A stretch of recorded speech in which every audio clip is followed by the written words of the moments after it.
कि मुझ पर दोषारोपण करने की जगह आप केंद्र में अपने देश के प्रधानमंत्री से मिलने जाइए, क्योंकि हमारे साथ तो वो जाना नहीं चाहते मुझे लगता है।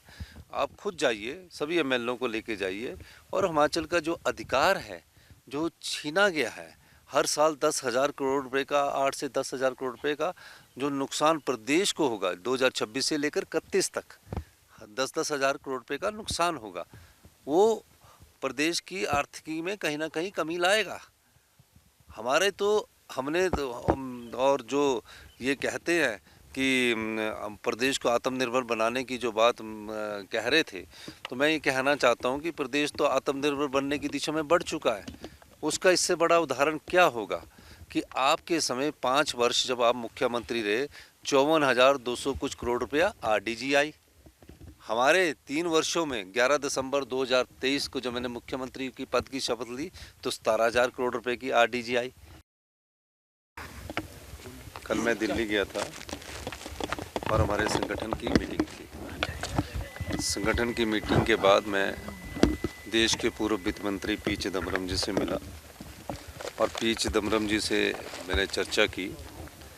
पी चिदम्बरम जी को हमने बताया कि 3 सालों में जो प्रदेश ने व्यवस्था परिवर्तन के द्वारा जो कार्य किए हैं और प्रदेश की फाइनेंशियल सिचुएशन को समझते हुए जो बदलाव किया है, उसके बारे में भी मैंने चर्चा की। उन्होंने कहा बहुत अच्छे बदलाव आपने पहले शुरू में ही कर दिए थे, क्योंकि मैंने उन्हें बताया कि जब मैं मुख्यमंत्री बना, अधिकारियों ने मुझे कहा कि आपके ऊपर 75,000 करोड़ रुपए का कर्ज है और 10,000 करोड़ रुपए की लायबिलिटी है। इन सब लायबिलिटी के बावजूद हमने जो हमारा स्ट्रक्चर है हमारे सरकार का, उसमें बहुत रिफॉर्म्स किए, बहुत नियम बदले, बहुत कानून बदले और बहुत व्यवस्था परिवर्तन के द्वारा हमने नए नियमों के द्वारा 3,800 करोड़ रुपए का जो पैसा जनता का था वो बहा दिया जाता था, उसको रोके भ्रष्टाचार के चोर दरवाजे से जो बहा दिया जाता था, उससे वो खुश भी हुए। फिर मेरी आरडीजी के बारे में चर्चा हुई।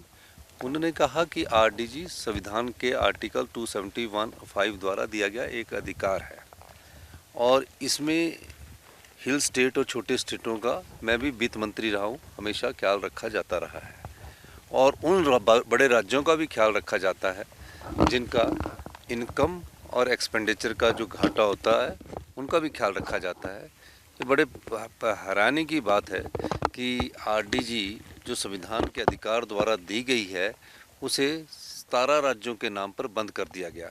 अगर बंद करना ही था तो हिल स्टेट्स और हिमाचल नॉर्थ ईस्ट स्टेटों के रूम में बंद नहीं करना चाहिए था। इसकी पूरी डिटेल मुझे दीजिए और इस पूरी डिटेल के बारे में मैं आगे बात करूँगा।